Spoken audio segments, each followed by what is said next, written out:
totally bypassed. State legislators had no idea what their state boards of education had done when they adopted Common Core in 2010. That is why I've been going around to about 25 states in the past year testifying. They want to know what Common Core is. This is 3 years after their state board adopted it. They're being given the bills. They're hearing about all of the costs of the technology as well as the professional development for teachers. And so they want someone who can explain what Common Core is. And I'm one of the people who can because I was on the validation committee. The fourth group that is now also in many states beginning to wonder what they can do about the issue, and in New Hampshire they're a little more active, I think, than in almost any other state I know about, are local school boards.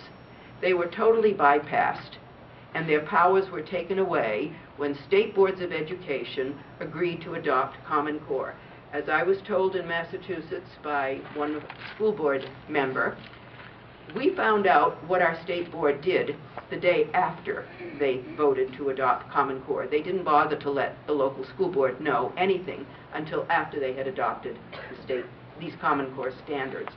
But in Nashua, New Hampshire, for example, and there are several other towns and cities in New Hampshire, they are voting out Common Core at the local level, trying to develop a sound academic set of standards for their city or town, but then they're faced with the enormous dilemma of what they do with the required state test, because by law, if a state has adopted Common Core by statute in just about every state, all towns and cities must give that test.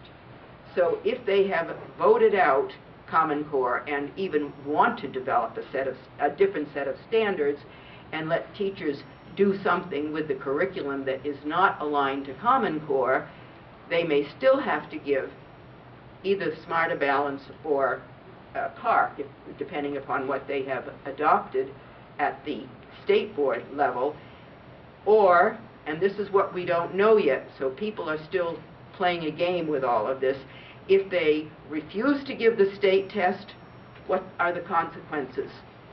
Can't call out the National Guard against a city or town, but maybe they can withhold money, or they can withhold accreditation of the school system. We don't know yet, but lawyers are looking into this in different states, trying to figure out what the penalties would be at the state level.